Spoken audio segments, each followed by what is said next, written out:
All right, guys, welcome back to another video. It's your man Jay. So let me tell you, this is the video. These are the videos that I actually like to bring you guys actual real world use of a device that I've been having since it launched, pretty much. And this is my Pixel 6. Now, I'm gonna make some statements in this video, and you don't have to agree, but it's just my perspective on it and how I feel about Google's Pixel 6 lineup. And you know how these devices can make your life a little bit easier and your pocket as well. It won't be hard on your pocket, but nonetheless, I've had this device for going on 5 months. It's pretty much been 5 months or maybe a little bit over that. And I've been there through the ups and downs, and I've experienced some of the things that other people have experienced. So let's start with where we are currently. Obviously, these are my Pixel Bud A's. I also have a green set as well. And I have the Pixel Bud 2s as well. I have several Pixel Buds, but these are the ones that I cracked open and continue to use with these.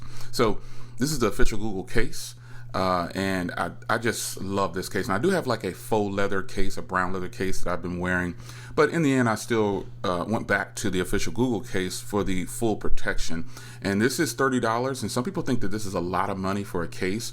I personally feel like if you're going to go, like people, I'm surprised that people say this is a lot of money because I do have Apple devices and I have Apple cases.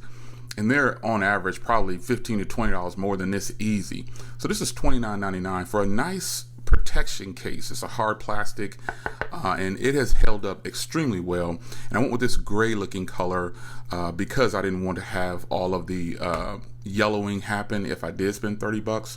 So that's just a personal preference. I think it looks good with this particular case, a particular phone setup. So this is the official Google case. $29.99 is what that'll run you. Here's the Pixel Bud A's. These are $99, folks, or less, whichever, if you have coupon codes and things like that.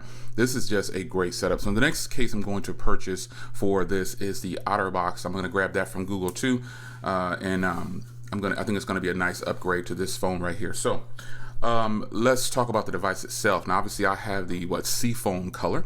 I think this is a beautiful color, and I think having bought this over the Sorta gray color, whatever it is, I just think the lighter colors, I would have been happy with the coral color too. After I saw it, I was like, whoa, but this is really nice. It's like a little off green here and a little subtle gray green down here. Really beautiful. This is actually a skin from SophieGuard.com. That's where you can grab that from. I just put that there because I didn't really like the shiny black on there. But nonetheless, yeah, the bar is black under there and it's glossy, just like the phone. So this device right here has a lot going for it. And let's just start with the obvious. It's the most affordable high-end device you can possibly get right now.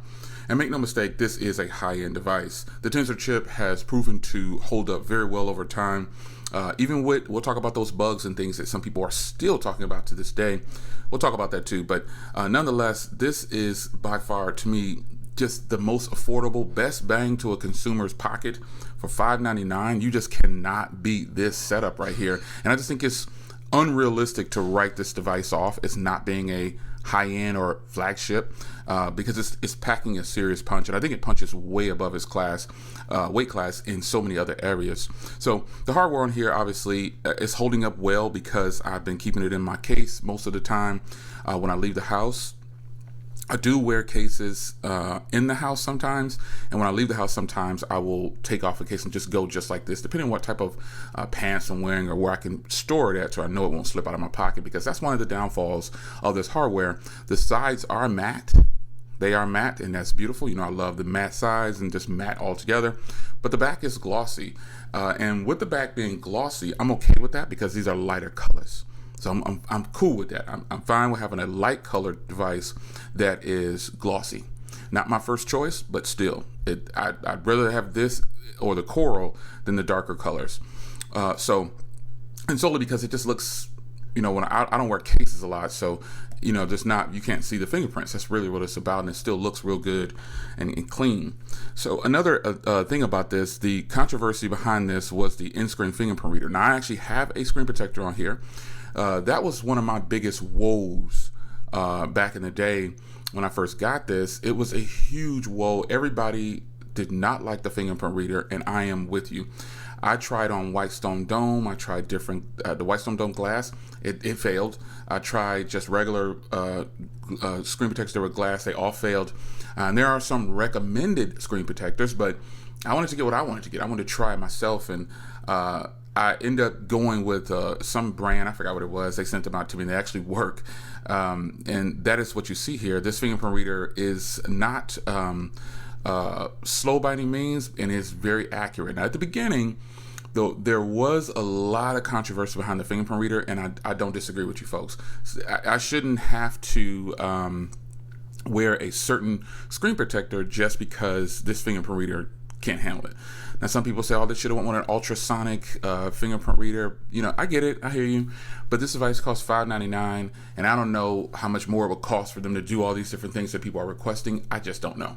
So with that being said, though, I'm happy overall with the way this fingerprint reader works. I've never really had as many issues as other people because I just decided to just take everything off at one point, just use it as is, and the fingerprint reader worked. Now, at some point, you remember my right thumb wasn't working. Remember that? My right thumb wasn't working. It was only my left thumb will work right. So I don't have a bunch of different fingerprints set up in here. I just set up the thumbs and it's working.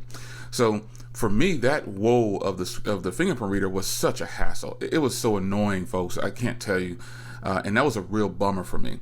And also at the beginning, I was having trouble with the Studio app. Now, if you're a creator, you know that Studio app is how you control your channel. If you want to respond to comments, you want to delete a comment, you want to upload, edit a video, just anything, edit tags, you do it all from that Studio app. And eventually, I did catch that bug that people were having where it was failing. It was just closing out and crashing. Now, I didn't get hit with a bunch of bugs at the beginning. I got hit with the bugs about 3 weeks to a month in. So at that point, I went back and gave you guys another video and said, hey, my bad. Some of you guys, not that you guys were lying, but I just wasn't experiencing it, so I couldn't speak on it. But when I started to experience it, I came back and said, hey, listen, yep, you guys, it's just not a good look. Google needs to fix this. And since then, when the January patch hit, I believe, all my problems went bye-bye. Anything that I could have had with the problems on the device, I don't remember all the issues I was having, but when the January patch hit, it was bye-bye. There was nothing. I have no issues. And that made it a better experience for me for using this device. Now, right here on the front here, this has something that the Pixel 6 Pro does not have, and several other phones by today's standards, it has a flat display.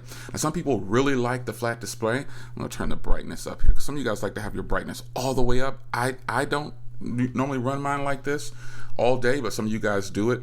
I run mine on auto, and it was up kind of high there because I have these really bright lights shining on it. But nonetheless, this is one of the most beautiful displays that you can get on a device in this price range. It's not flawless. It's not quad HD. It's actually 1080 by 2400, but it's a 6.4-inch display, and this is a big phone, folks. This isn't a small phone by any means, but by today's standards, this isn't a large phone. It's crazy, but you know, this is a beautiful display. And let me open up. I had a video set for you guys to watch here. My same old video that I always play with the 4K that I shot here.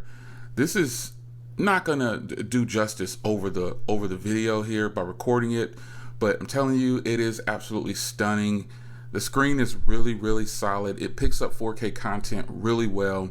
It's gonna upstream it. You know what I mean? So speakers on here are really, really good. Let me show you the speakers if I can. And I decided to shoot a not movie or cinematic video. I just pretty much took some video while we were on this kind of park or hiking or whatever, and shot some slow-mo and then some 4K. Yeah, so the screen itself being flat is something that people like, and they like it for cases, screen protectors, all these different reasons that they just like a flat display, and I get it. I get it. And the great part about this is that Google is giving it to you at such a low price point, and they're going with their own internals. So that makes this such a good value to consumers when you think about the hardware, all this. And this hardware, I got to tell you, it grew on me fast. And when you're looking at leaks and things like that, you wonder, it's going to look horrible. But we said that about the Nexus 6P, and then we loved it afterwards. And by today's standards, all these different camera modules and stuff that are on here, like, I don't think this is a bad module at all. I think it's a good module. But this one is just uniformed. It's really nice. I like it. It's sleek. I like the little smaller head on here, top portion. Opposed to the Pixel 6 Pro, it just doesn't look right to me for some reason. It just doesn't look right. And maybe if they would have made the Pixel 6 Pro with this color, maybe I would feel differently, but I love the way this looks in comparison on the top portion from the camera bar compared to the Pixel 6 Pro. And on for the record, I do like, the Pixel 6 Pro kind of became my go-to when these two devices. But after I bought this one, I was like, man, yeah, I definitely like this one overall better than the Pixel 6 Pro. Because you don't have to have a Quad HD display to have something great. You know, this has a 50 megapixel camera and 8 gigs of RAM with Google's Tensor chip. And then also with it not having a Quad HD display, you get that 4600 milliamp hour battery. It's 4614 or whatever it is, basically 4600. You get a nice jumbo sized battery in here to push this AMOLED display. Now it is at 90 hertz and it is HDR10 plus. So, you know, when you consider this, having a display that's 90 hertz, I think you want to be careful about running it at 90 hertz all the time if you're going to push your battery. If you're like, I don't have my brightness normally at 100% like this. Like I said, but for the purpose of this video, I got it cranked up. But you will take a hit in battery if you leave your brightness at 100% and then have your 90 hertz turned on. And they're calling it smooth display. Automatically raises the refresh rate from 60 to 90 hertz for some content. Increases battery usage, and it tells you right there. So that's something that you should definitely be aware of. But, you know, I feel like, you know, it's just kind of a no-brainer to keep your battery level, keep your brightness not so bright and leave it on auto if you can, and let the phone adjust it itself. And that way it can help, it will impact your battery the way is best for your usage. And these phones will learn your usage. Now, and obviously for me, battery has been pretty good. This is my second SIM card. So I have my main SIM card in another device, and this is the second SIM card, and then I have two other devices as well. But as far as carrying, this is one that's on the go, and this is such a great experience with battery life. You don't have to worry about getting caught off the charger.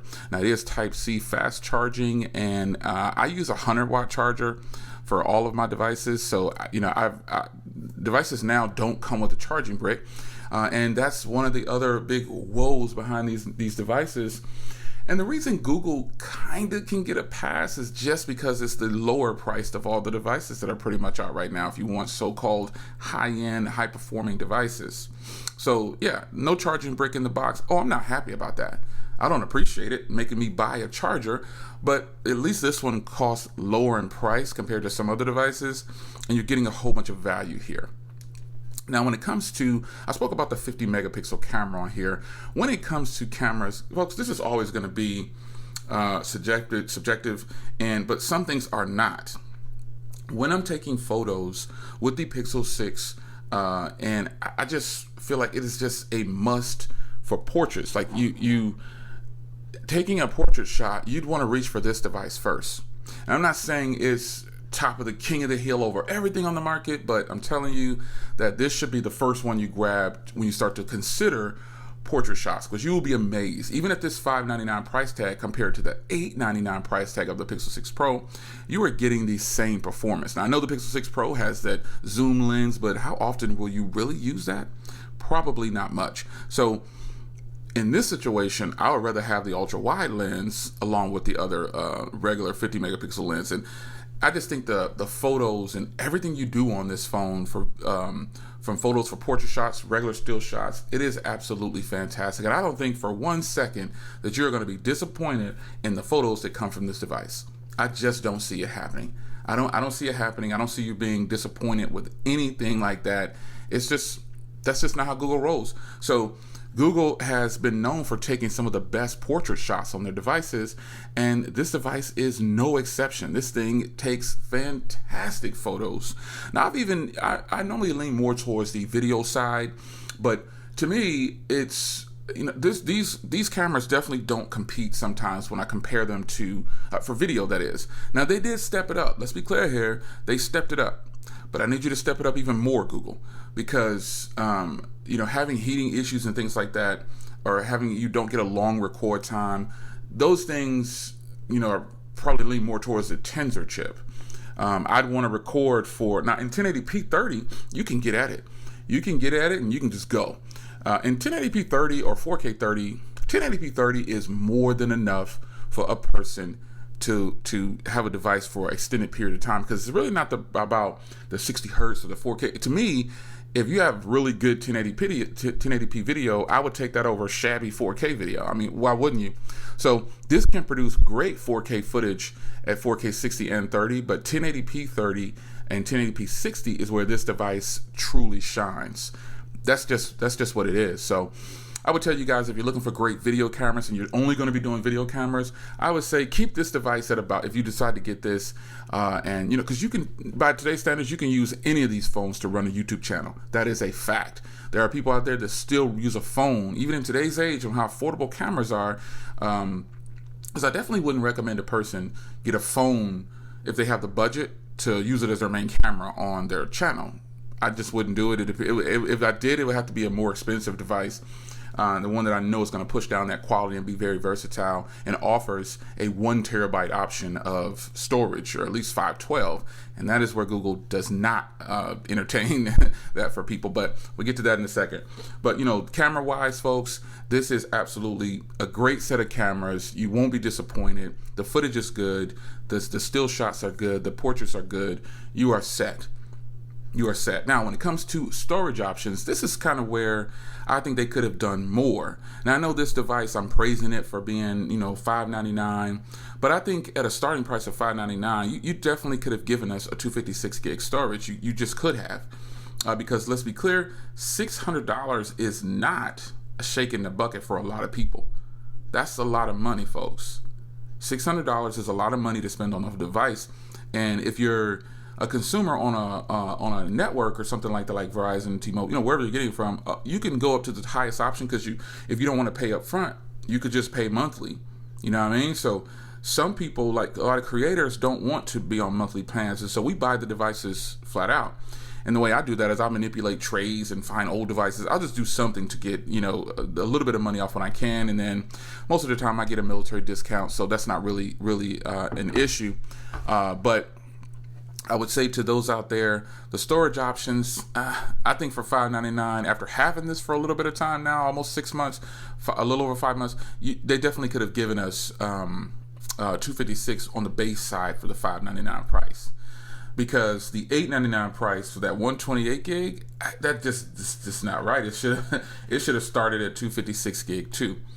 Now, as far as fast charging goes, this does charge at 30 watts peak, 50% in 30 minutes. And it also has fast wireless charging at 21 watts. And it also has reverse wireless charging, things that some people just won't use. You basically put your buds on the back of the air and you can charge them up if it has wireless charging. So really nice. This is an overall great device right here, man. And I think if anybody is considering this, you really, and also one thing I need to point out, this also has Wi-Fi 6E capabilities, so it works with my fast network, and I get some great Wi-Fi speeds because I stay on Wi-Fi because that's the most stable network in my house, connection in the house. So yeah, that's another thing to point out. All the little nitpicky things like that, those are fantastic for consumers to know, just in case they are opted to someone who has to be on Wi-Fi for any reason. But nonetheless, this is an overall great device, folks, and I just don't feel like you're getting ramshacked or rolled over by this company. I just don't see it. I think this is probably one of the best, if not the best, offering for smartphones in a complete setup. You can have the phone, the buds, the case, all for what, $700 or so? Yeah, and some devices start off as $800 or $800, and they don't they don't offer the good battery life. They don't offer the good cameras. They don't offer the solid performance. So one thing before I get out of here is some people I saw reporting still that they're having problems with the software after the March update. I'm not saying you're not being truthful, but I would say do a factory reset. Because I'm surprised it's got to be something in your device, a rogue app or something. And plus, I don't use Facebook. I don't use a lot of these social media platforms. So therefore, those things eat up resources in your device, and they can kill your battery fast for those that have some battery woes. But I just don't have any of the bugs, that is, as far as software goes. So if you are still having a bug with your Pixel 6, I would actually love to hear what it is, what's happening, because I don't know how people use their devices or what they have on their device, but it definitely could be something that you're putting on your device or sites that you might be visiting. Who knows?